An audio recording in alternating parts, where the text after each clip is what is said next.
Hello,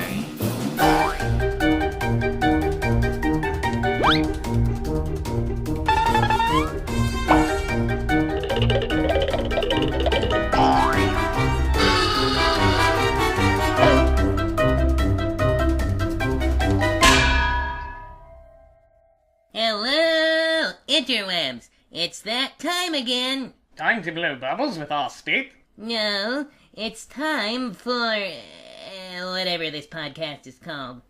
Yeah, I don't have a name for this podcast thing just yet. I don't know. I'm thinking it's going to be cartoon themed, so I'm thinking maybe something along the lines of like Toon Time, or I liked talking tunes, but that's Rob Paulson's podcast, so I kind of steal that. Let's see what else. Cartoon Cabana sticks out in my mind, but I think I've heard that somewhere before. I think that was like the name of a cartoon block back in, on Saturday mornings when we had Saturday morning cartoons and such. I think there was a block by that name. Hit it! At the Cartoon Cabana, we've got Barbara and Hannah. At the Cartoon Cabana, with anvils and cream pies, you won't believe your eyes. At the Cartoon Cabana. Cartoon Cabana.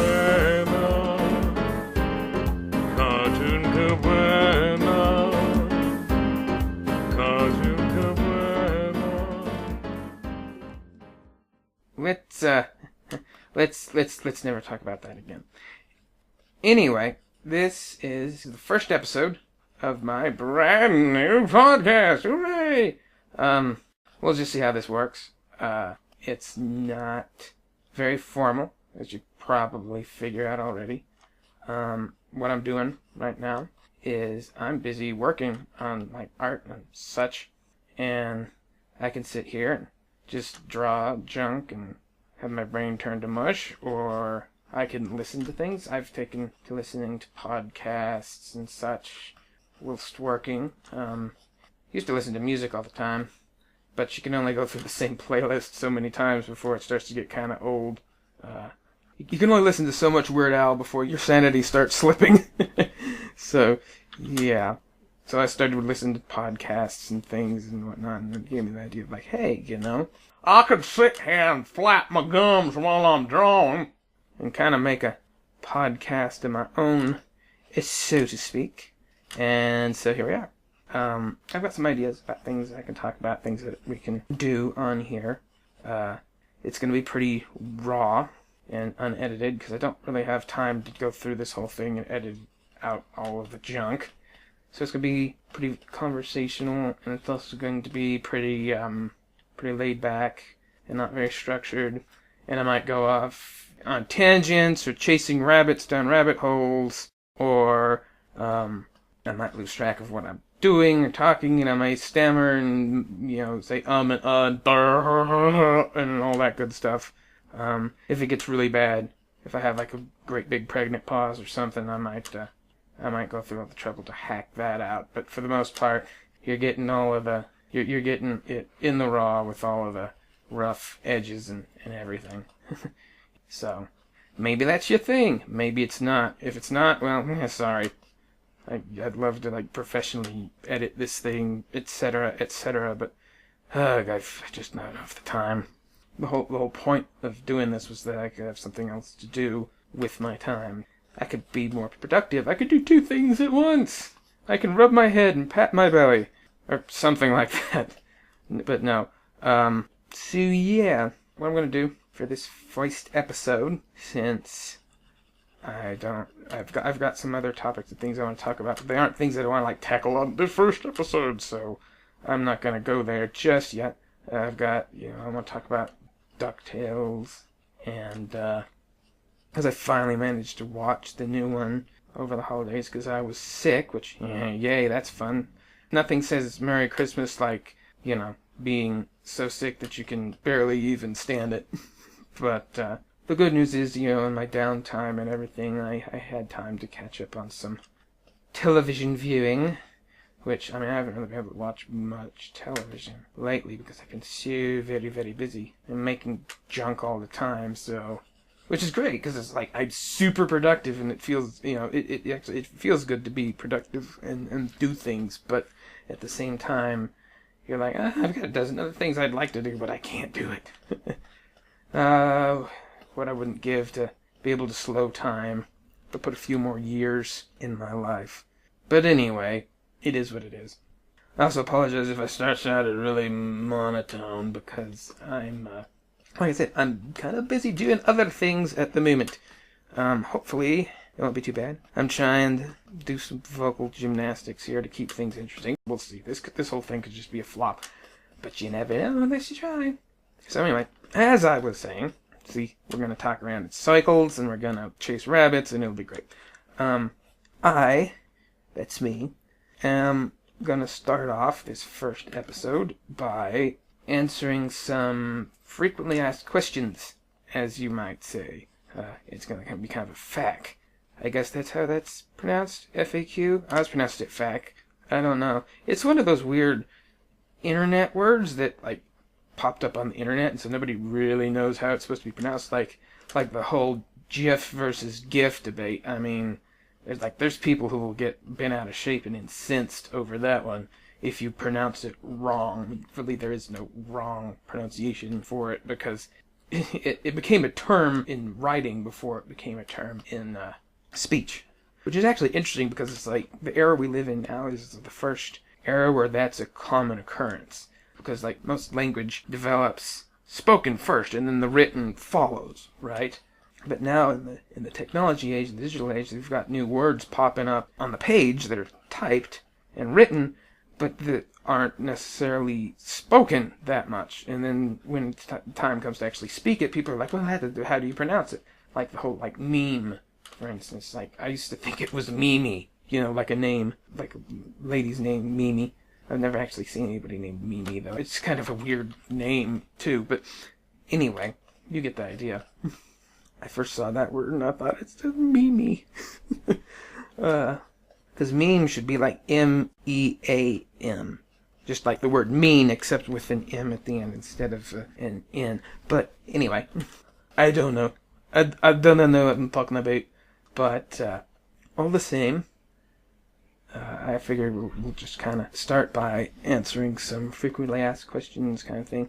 Because my thought is what I can do in future episodes is have you folks, ask me questions and things like that I can answer. I don't have any questions to answer. Specific questions anyway. But I figured what I can do is I can answer some questions that I get asked a lot. Questions about how I got started doing my art stuff, what my inspirations are, what my where I'm coming from. I've got a list here of a few of my those type of questions. So we will go through this list and we'll see how this goes.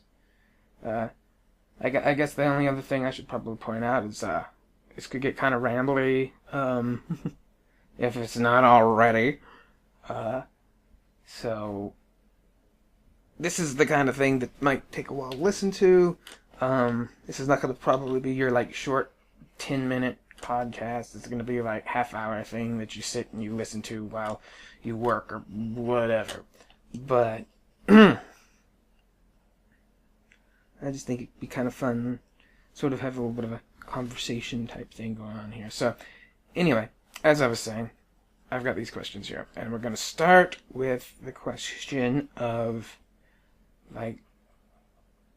how I got started and also my inspiration, because those two things kind of go together, because it's the things that inspired me to get started on art in the first place. So those two things are kind of inextricably connected. There's your $10 word for the day, inextricably, meaning that they cannot be extrict. No, they cannot be extracted from one another. That's the word. Yes. Thank you, Roger's and Merriam-Webster. Or Oxford English. You know, if you want to be pompous about it. But anyhow. So, how did I get started? Well, I've always enjoyed drawing. It goes back to when I was a kid. I'm an only child, so no siblings. And no siblings meant that I had to entertain myself a lot. Not that my parents didn't play with me, because they did, of course, but, they couldn't play with me all the time, because they had, grown-up things to do. They had other things to worry about, so they couldn't be playing with me all the time. So I spent a lot of time to myself, amusing myself, and part of that was drawing. So I learned to draw, and I enjoyed that. And you think about it, it's like most kids will draw, right? Like little kids, they draw all the time, but they're not always very good at it. Oftentimes they're a little crummy. I was crummy at that age too. If I was better than most kids my age, I was still like when everyone else was drawing stick figures, I was drawing box people. So it wasn't just the torso wasn't just a line; it was a rectangle. Like I was that far ahead, but it wasn't much. I actually remember once I want to say it was first grade. It may have been second grade though. We were learning not shapes but forms, like 3D shapes. It was after that, so it probably wasn't first grade, because first grade was probably shapes. I don't know. Actually, kindergarten's probably shapes. I didn't go. Interesting little sidebar here. I didn't go to kindergarten or preschool or anything like that. My first year of school was first grade. So, prior to that, I was basically, in essence, homeschooled as far as like preschool and stuff goes, if that even counts. Like my shapes and colors and stuff. My parents just taught me that because come on, you don't have to have some sort of degree to be able to teach those things. So yeah, I guess that's preschool stuff. So it could have been first grade. It was either first or second. It was early on. Anyway, and we were learning about forms rather than just shapes. And like sphere, cone, pyramid is one. The rectangular prism, things like that. Box, basically. I don't think we're to the point of calling it rectangular prism in like second grade, but so it was just a box. But stuff like that, ball box, things like that. And the teacher had drawn depictions of them on the chalkboard. And you know how it is. You draw, you can draw things in sort of a 3D sort of way. And if you're halfway decent at drawing, you have at least some grasp of how to do that. You may not be great at it, but you could like draw a box as opposed to just a square. So anyway, so she had drawn that, but she had issues with the sphere, right? The ball, because it's very hard to distinguish, because if you just draw it with lines, it's very hard to distinguish a ball from a circle, right? Because it looks like circles, so it's like just, imagine it's 3D and not just 2D or whatever, because you could, drawing-wise, make it look like a sphere. And I remember I raised my hand, I'm like, I can make it look like a sphere. So I went up there and, I like shaded it, right? And so she was really impressed with that. My teacher was. And I actually... It was part of the assignment that followed was to draw those forms, to draw a box and to draw it wasn't a cone, I think, it would draw a pyramid and to draw a sphere or a ball. And so I went ahead and, I drew it, and my teacher was so impressed that I actually got sent to the principal for it. Yeah, not in trouble. She was like, go show off to the principal. So I went and I showed off to the principal. He was a pretty cool guy, and he was actually really involved in things far more than most principals typically are. And that's the one time I went to the principal's office, and it wasn't for being in trouble. It was because I drew a really good sphere in like first grade, which was impressive for the time, I suppose. But anyway, suffice it to say, I've always had an affinity and a talent for that sort of thing. So it's like, I always knew I wanted to draw. But, like, doing cartoons specifically, you know, I didn't have that nailed down until maybe 3rd or 4th grade, something like that. It didn't take me long to figure that one out either, because I was always just a huge cartoon fan. I think one of the biggest things that influenced me early on is I had this, well, I say had, I still have it. He's sitting up on my shelf as I speak, but I had this stuffed Snoopy doll. I was really big into stuffed animals growing up. Again, being an only child, I kind of did the Christopher Robin thing, where, you know, I had all these stuffed animals who were my friends, and they all had names and personalities and things. Really, I guess you could say that that was my first foray into creating characters early on.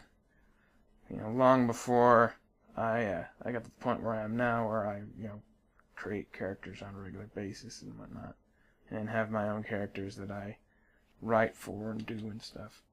So, I guess you could say that was like a very, very early precursor to that. But anyway, I had a little stuffed Snoopy. I have a little stuffed Snoopy. He's sitting up on my shelf. Kind of has a lot of sentimental value, because that thing was just basically was my childhood. I used to carry him around everywhere, and ironically he was kind of like Linus's blanket, as far as I was concerned, to me, which of course is ironic because that's from Peanuts too. But you know, I always loved Snoopy and everything, and so that was one of the first things that like really got me into cartoons. I mean, certainly I watched a lot of cartoons and such, but that had a big impact on me, because he was like my best friend, so to speak, when I was really little. You know, and that's one of the things that I kind of drives me to do what I do, is that, you know, I think about how much that little, you know, stuffed Snoopy doll meant to me, and how he was kind of like my best friend, so to speak, when I was really little. And it's like, to think that I could be able to create or make a character that could be that to some other little kid, that's pretty amazing. I mean, you know, people you might think just like, oh, it's just a silly cartoon. It's not really important or anything, but you know, that little stuffed Snoopy, he was my best friend growing up as a little kid. Really, he was. You know, I'd play with him, and it'd always make me feel better when I was sad or something like that. So I mean, it was a major thing. So like, don't underestimate the impact these things can make. And to think, you know, to say that Charles Schulz had an impact on me as a child would have to be an understatement, honestly. You know, so to think that I might be able to at some point do the same thing for somebody else with my characters, like that Calamity Kangaroo might someday be some little kid's best friend, you know, that's just, you know, that would, if I could do that, that would make it all worthwhile, right? You know, so don't tell me that cartoons don't matter. It's just some silly cartoon, you know. There's so much impact that it can have on people's lives. So anyway, so that was a big one. I always enjoyed Snoopy. Of course, growing up, I was also always a big fan of Looney Tunes, Animaniacs, Warner Brothers animation specifically.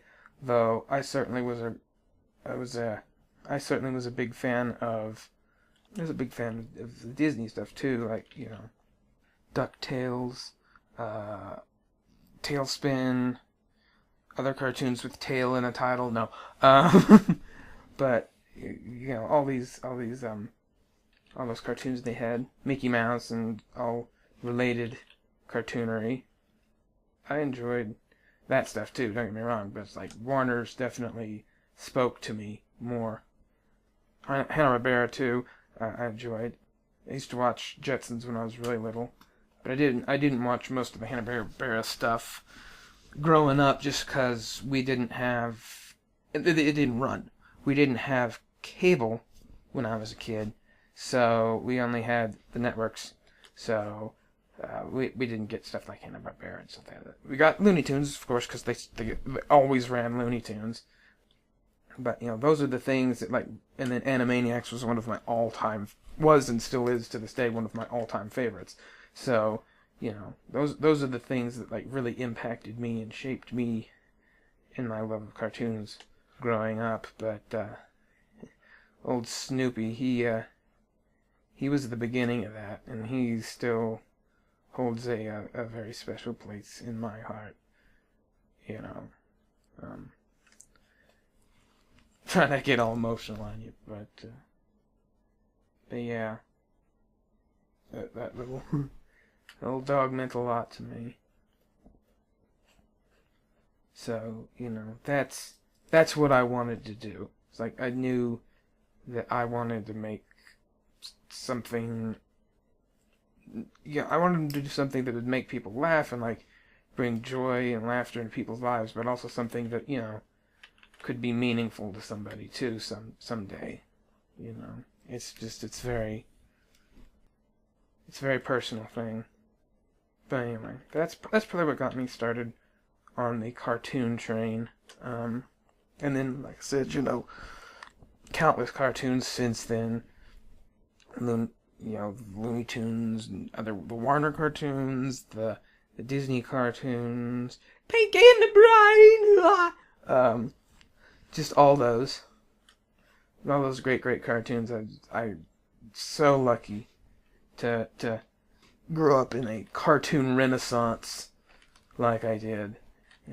They're not quite what they used to be, that's for sure. Not that I'm gonna go all back in my day, but they don't make them like they used to, that's for sure.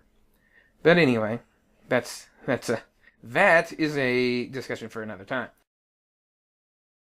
My favorite artists, my favorite cartoonists, are definitely, obviously Charles Schulz is one of them. I'm also a really big fan of Chuck Jones' work in Looney Tunes and whatnot. I mean, I'm always amazed by his ability to just convey so much emotion and character through like the subtlest stroke of a line. It's just, I mean, that's an art form that is unmatched. Charles Schulz kind of had that same thing going on too. His stuff was certainly far more simplistic, but he could still convey a lot of emotion and feeling with just a single line. I mean, these guys were the greats. It's like when you talk about classical art, you talk about like Leonardo da Vinci and Michelangelo and people like that. The likes of Charles Schulz, Chuck Jones, all the Termite Terrace crew, really. They're the Michelangelos and Da Vinci's of cartoondom, of animation as well. Not Charles Schulz quite as much, because he didn't really do animation. I mean, certainly his characters were in animated things, but he didn't. He was more art director and creative director on those things. He didn't actually do a lot of the animation itself, I don't believe, because he was more of a comic guy than an animation guy. But all the same, these people that they did amazing things, and it's like, you want to go look, you want to learn from the greats, learn from the source. So, like, those are the things that just really strike me, and those are the things that have, like, really influenced me. And if you look at my art, you can see that. I mean, you can definitely see Warner's animation, like, in that. So I'd love to work for Warner's animation someday. And who knows, maybe that day will come sooner rather than later. I do know that they are it's official now. It's confirmed. They came out just the other day and announced that they're making new Animaniacs. I don't know much about that just yet. I'm definitely going to keep my my ear to the grapevine. Is that the axiom? What is it? It's not nose to the grindstone. That's something else. Eye on the horizon, maybe? Like a nautical term? I don't know. Anyway, but I'm definitely going to keep a weather eye out. Pay attention. Because, honestly, I'd like to... I've not said anything about this because I don't really want to make any great big deal about it or anything like that, because it's still, especially up to this point, you know, the idea that there was even going to be any more Animaniacs was still not a concrete thing. But, you know, now that it is, I guess I can kind of say that, you know, I'm looking into trying and getting some kind of position working on that. I don't know what kind of position I can get. I don't have a whole heck of a lot in the way of credentials. I mean, like, you know, education and whatnot, because I'm mostly self-educated, and that doesn't matter as much to people, because, I don't know, it's like, if you don't have a little piece of paper that says you can do a thing, it's like it doesn't even matter if you can do it or not. Luckily, in the art field, that's not quite as important as what you can do, because talent is such a huge portion of that. So maybe my lack of training and whatnot won't completely eliminate me from the possibility, but at the same time, it's like it's a really long shot, and I'm fully aware of that. So I don't really expect anything out of it, but I'm trying. I'm looking into it. I've sent out some emails to Warner and Amblin. I wanted to get a hold of Tom Ruegger, who's the original creator of Animaniacs, because, you know, I thought, hey, you know, there's no way, there's zero way that they're gonna, you know, restart this thing without him knowing something about it. You know, whether he's working on it or not, I don't know. Currently, I believe he is working at Disney, and, you know how Disney and Warner Brothers are, so, you know, there may be issues with him actually being able to work on the new iteration, just simply because Disney wouldn't be willing to give him up, or let him work for the competition, or what have you. Because, you know, Warner's and Disney are kind of, they've been competitors for ever.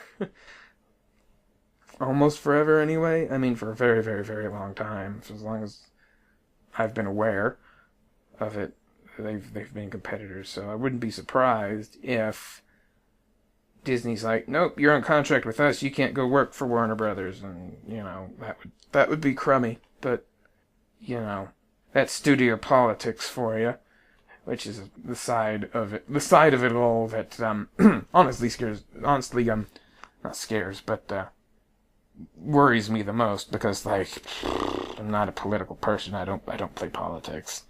So it's like the idea of, like, studio politics is just like, I don't think so, Tim. I don't think I'm cut out for that, and so that could be a problem. I don't know.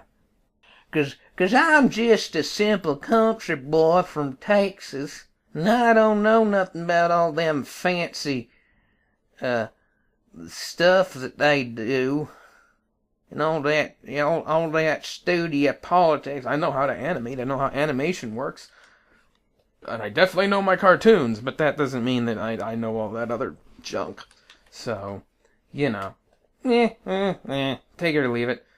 But, so anyway, I don't know if Ruger's even going to be involved or anything, but I figure even if he's not, if I could get a hold of him, he'd be able to point me in the right direction, at least, to whoever I need to bribe or grovel to or kill or whatever needs to happen. Not kill. But, you gotta be able to at least point me in the right direction, I figure. Because the thing is, if I try to go the normal studio route, that's gonna be very difficult. They're probably never gonna look at me. They're gonna just glance at me long enough to see that I have, like, no background, and they'll just skip over me, right? So, if I want to have any chance, I need to get inroads with the right people. But, nevertheless, those are the things that, have really influenced me. Another thing that people ask me a lot is some variation on how did I get as good as I am, or hey, how do I get to be as good as you, that sort of thing. And, I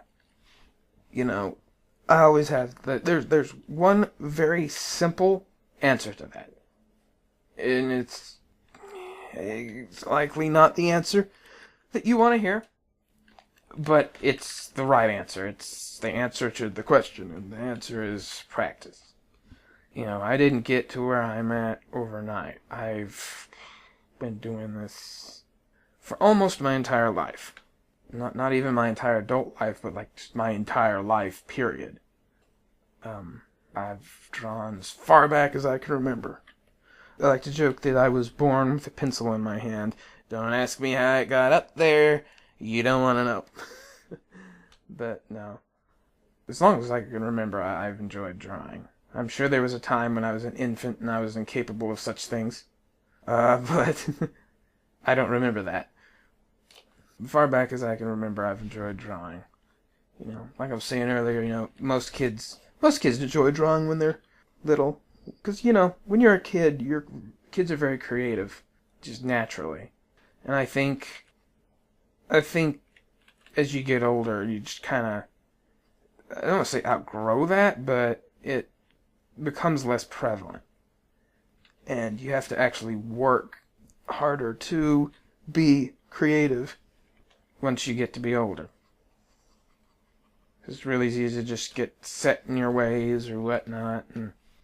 And part of that, there's a reason for that. I've been listening recently to some like psychology stuff and like stuff about your brain and how it works, because that's interesting, and we really know so very little about how our brains actually work. Even at this point, there's a whole branch of science dedicated to it, and we still know just nothing or next to nothing. It's crazy. It's crazy how much we don't know about our brains. So it's interesting to me.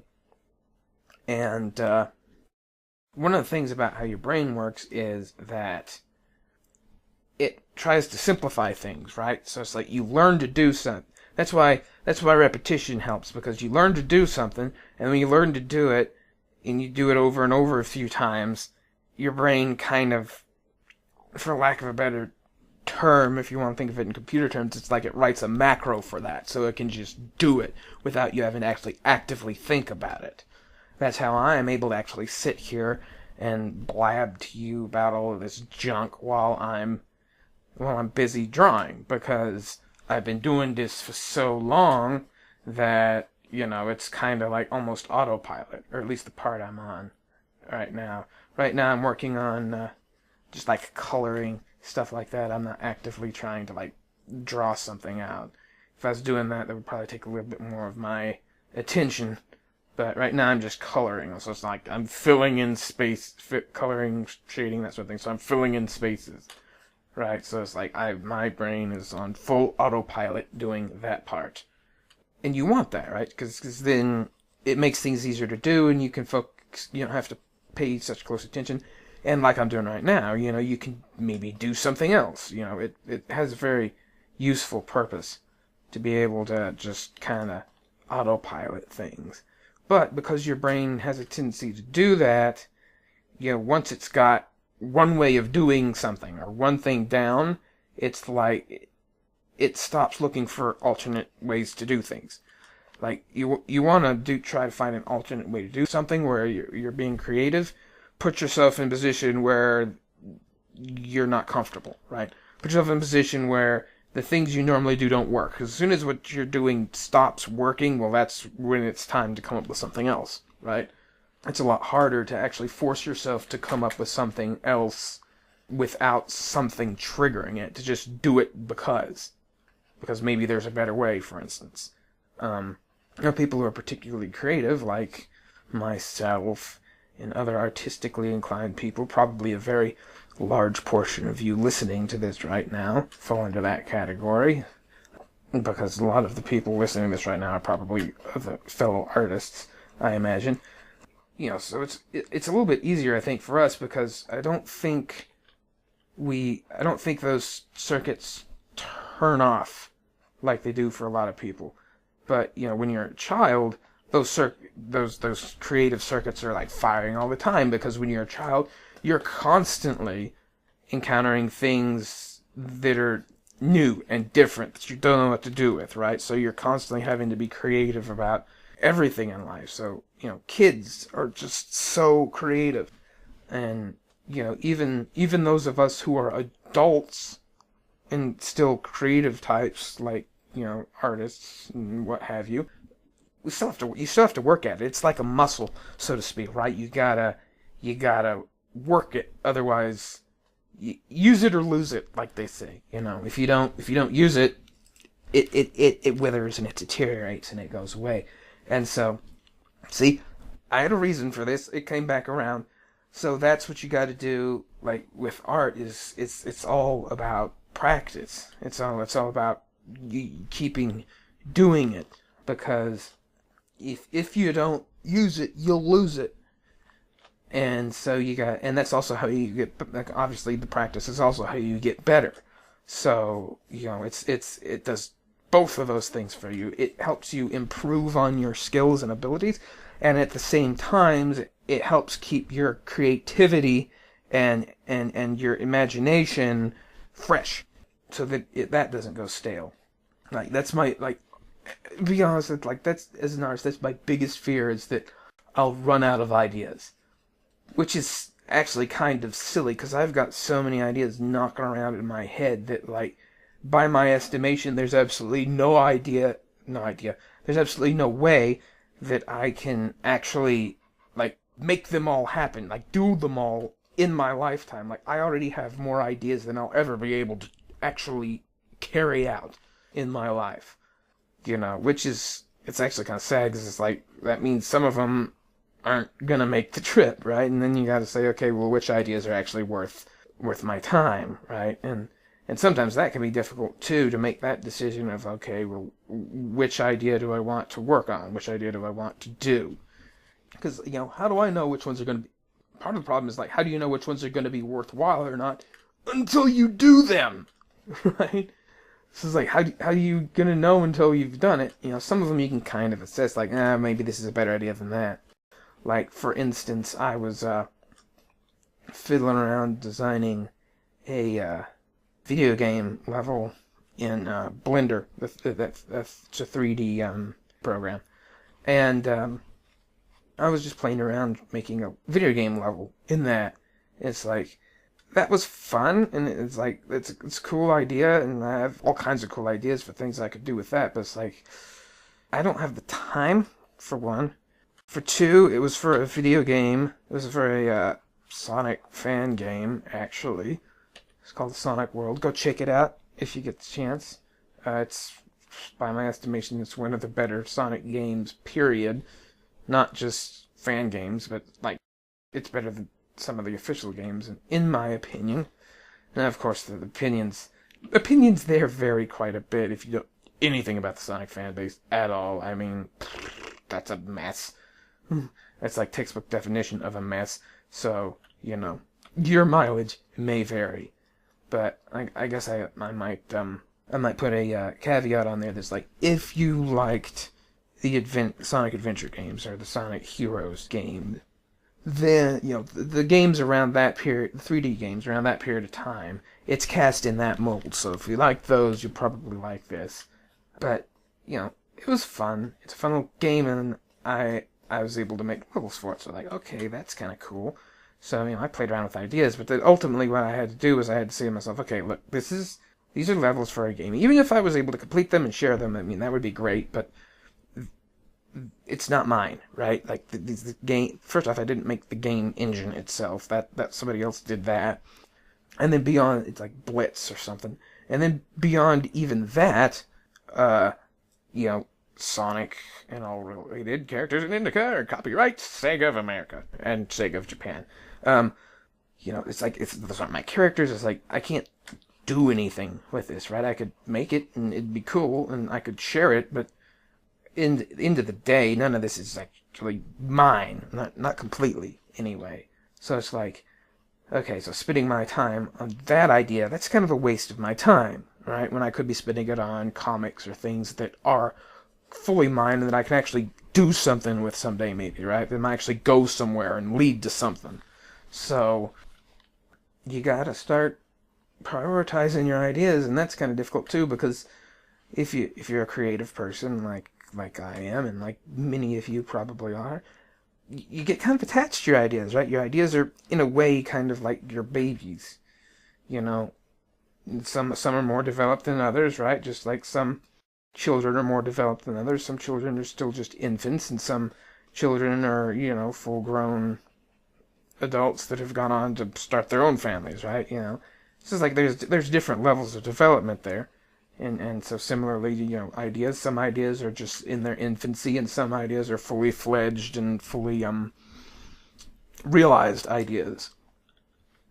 But they're all kind of like your brain children, so to speak, and so to choose between them it's a difficult thing to do. But we've got a limited chunk of time here on this cosmic rock ball we call home, and so sometimes you gotta make that call and decide what's important, and a lot of times what that means is flying with the fully developed ideas and letting the ones that aren't fully developed just kind of wither and die. One of these days I'd like to go in and just make I had to do this to get what's it called? A binder or something, and just notebook. That's the word. Just get a notebook or something. Just write down some of these ideas I have that I don't think are ever going to actually happen, and just put them out there and say somebody take this and run with it. Because it's I've got ideas that I think are worth something, but it's I don't have the time to do it. I'm never going to get around to this. That's one of the things that I really enjoyed about doing the sketch contest that I did.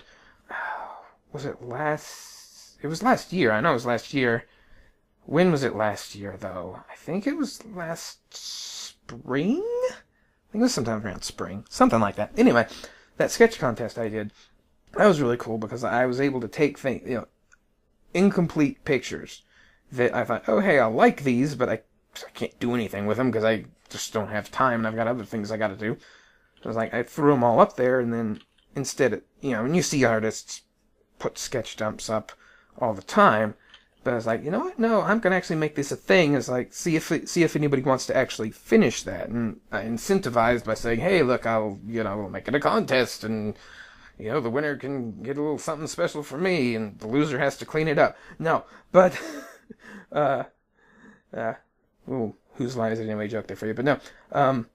We just make it into a little contest, and man, the stuff that came out of that was great, because people did things that I would never have done with these sketches and things. They took them in directions that surprised me, and they came up with all kinds of cool things, and just seeing that and seeing these things go on to actually have a life of their own in a way, and not just be lost in a sketchbook somewhere never to be seen again. It was really cool, and everybody seemed to really enjoy it. I'm going to be doing that again soon, whenever I've got enough sketches built up that I can do that again.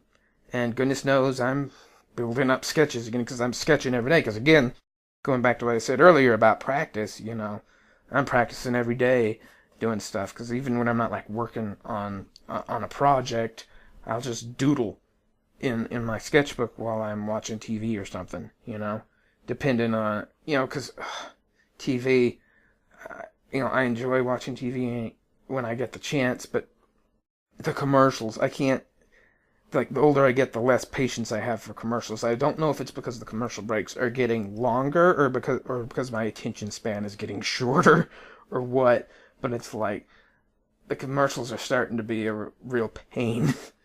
It seems like they take forever for the show to come back on and everything. It's like, so I'll have my sketchbook there and like I'll just doodle during the commercials, right?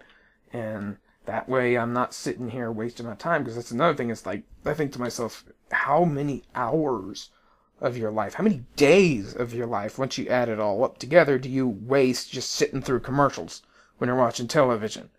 Now, of course, you could say the same thing about watching television in general. It's like, how many hours do you waste of your life just sitting in front of the television, right?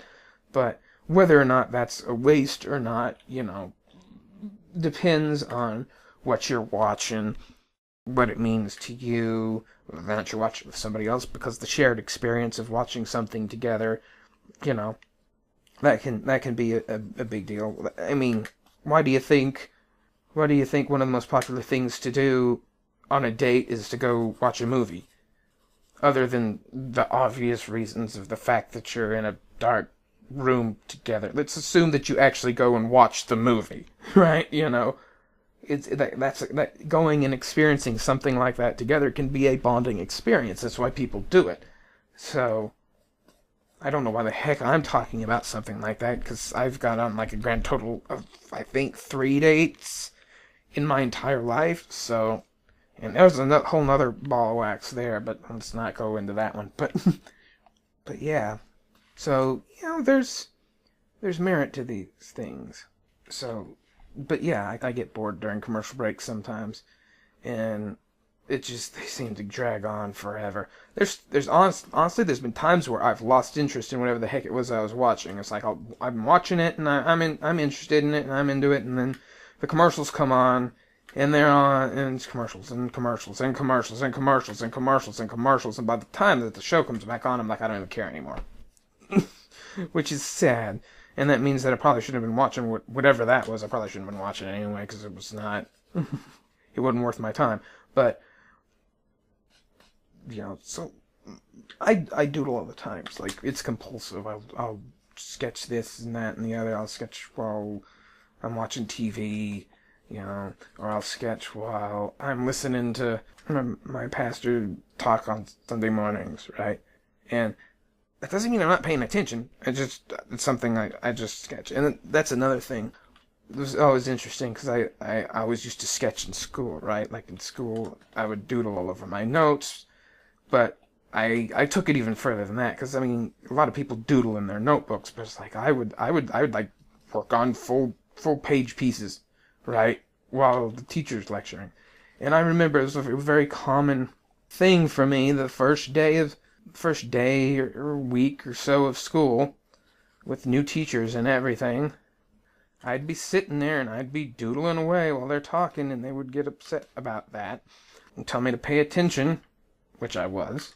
But but they'd get all bent out of shape and everything, and tell me to pay attention, and I was paying attention, and I would slowly go back to doodling, because it's what I do. And they'd have issue with it for like the first week or so, until those first grades came in, basically. And then the first grades came in, because I did really well in school. I got good grades and everything, so it's like the first grades would come in, and I'd get an A. And so it was abundantly clear that I was, in fact, paying attention in class.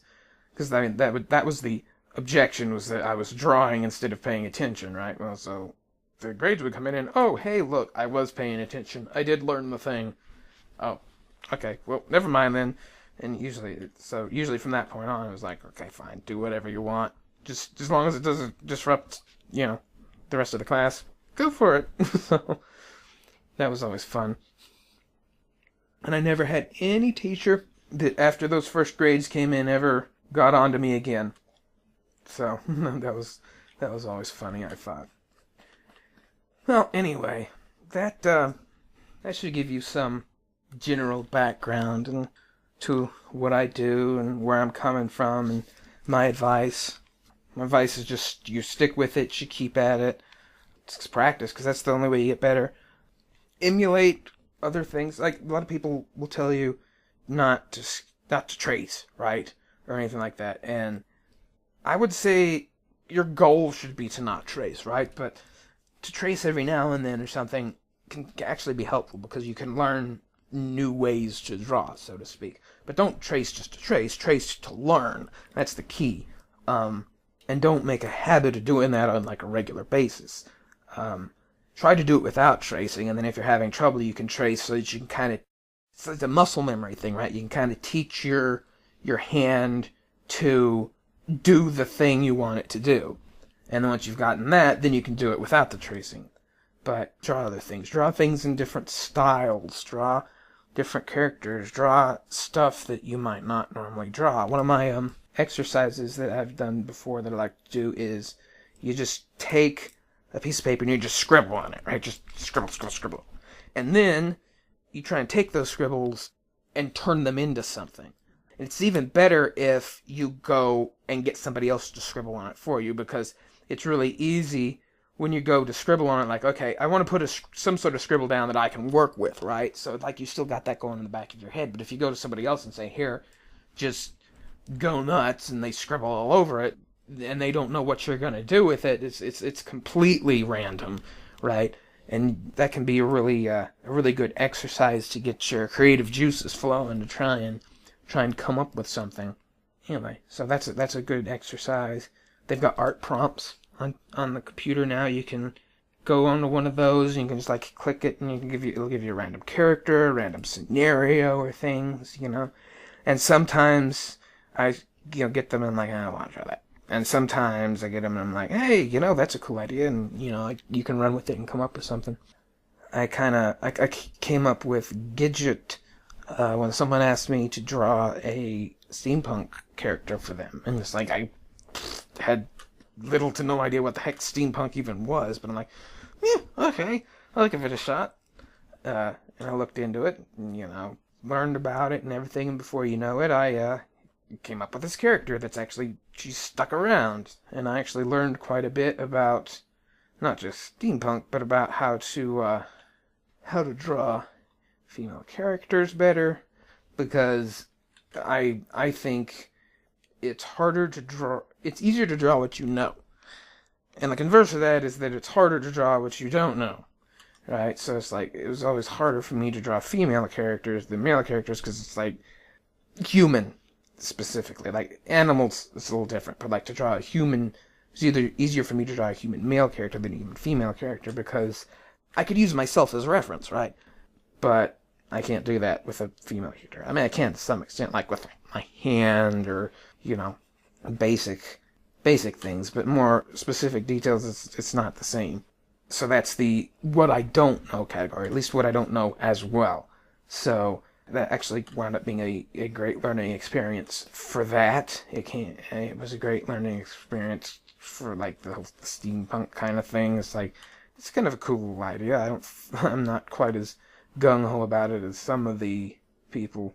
There's like this whole like counterculture sort of a lifestyle almost thing that some people are into, and it's like, I mean, I'm not that far off the deep end, but it's a cool idea. It's a nice alternative to your typical sci-fi stuff, and it also works in some elements of fantasy that I like, and so it's like, hey, it's a cool idea. So it helped to stretch my horizons there, and I dabbled with that for a while, and I haven't touched it for quite some time, but still, the experience of expanding my horizons there has affected my other work. Since then, my ability to... It's like I said, it's like a muscle that you have to stretch on a regular basis. And, you may stretch muscle by doing one exercise, but by doing that, you make your muscle more flexible, so that you can do something that's not even the same exercise, and it still helps you. So, it's the same kind of thing. So stretching yourself is always good. So like those would be my my advice. Now, I could get into more specific things. I could like maybe do a tutorial or something, but I can't do that via an audio medium because I can't show you things right now. So I just have to give you general advice, and that's general advice that I have. Just you gotta keep at it, keep doing it, keep doing stuff. That's how you get better. Keep stretching and trying to expand those horizons. That's how you improve. It's how you learn new things and pick up tricks and all that stuff. Anyway, those are the two big questions. 3, actually.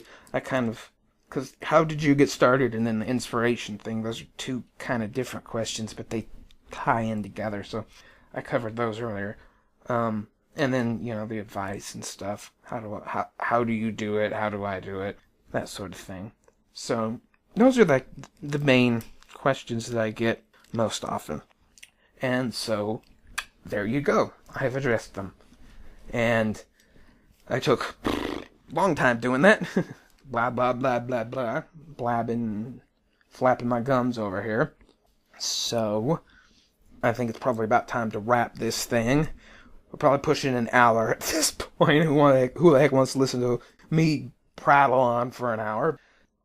So we're going to start to wrap up. I do want to make mention of my Patreon. You can find it at, I believe it's Outback the Cartoon on patreon.com. I'm not sure. I should probably have that handy, but I don't. I'll make sure that there's a link in the description. And you can also find the link to it on all of my other social media sites, on Facebook, DA, all those places. So you should be able to find it somewhere. I don't get much off of that right now. I'm at like $3.14. That's right, 3.14. It's pi. Somebody thought they'd be clever. So, but yeah, that's all I get. If you can go onto Patreon, and if you can just donate pocket change, I don't care. Like pledge a quarter, pledge a penny. Don't pledge a penny, because then I won't get any of it, because they do have some fees and things. So a penny's pointless. Don't do a penny. But like quarter, it's a monthly thing. It's like if you can sign up for a quarter a month, like I'll take it. And if everybody within the sound of my voice does that, well, then I'll be in good enough shape that I can start the weekly comics again, because I don't want to be the guy with the little tin cup on the corner here, but musicians are a type of artist, right? You see them on the street corner sometimes with the tin can or the guitar case open up playing, and people put tips in there, and that's all I'm asking, right? I'm just asking, hey, throw me some tips, throw me some pocket change, give me something here. But hey, that's enough of that. Nobody wants to listen to shameless self-promotion and plugging an ad for as long as that went on. I'm probably gonna have to cut it down anyway. But so wanted to plug that. That I believe is gonna do it. So thank you for listening and hopping along on this wacky bandwagon and seeing how this experiment works out. My plan is for the next episode to actually tackle DuckTales. I've got a lot I want to say about that. It should be a little bit more structured than this one was. I mean, this one was kind of, again, more of an experiment. Next one should hopefully be better, a little more structured. I have a whole outline on that one about things I want to talk about, because there's a lot to talk about there. So definitely tune into that, especially if you read my thoughts on character design and stuff when word of DuckTales first came out. That could be very interesting to you. But I want to hit on that. About some other things I would like to talk about regarding cartoons. Kind of spinning off of that, I would like to talk about things like reboots versus revivals, and the differences, and why do one rather than the other. I would like to talk about nostalgia and how that's kind of factoring in these days, but how it's like what makes it work and what makes it not work, right? Because there's a lot of things that are trying to cash in on nostalgia that just fail, because that's all they cash in. That's all they're doing. They're not actually trying to present anything. So there's all kinds of stuff regarding cartoons and the animation industry that I would love to talk about. I'd also love to like do some sort of like thematic analysis of some cartoons, like on some philosophical level, because I'm a weirdo and I like things like that. So there's a lot. I've got lots of ideas. I've got a list. I literally have a list that I've written down. So hopefully next time we'll go better. We'll tackle DuckTales next time, and I should have some sort of clever sign off, but I don't yet. Hopefully by next time I will. So until then, see ya. I won't see you because this is an auditory medium. You'll hear me though. I won't hear you because it doesn't go two ways. Forget it. It's over. Goodbye.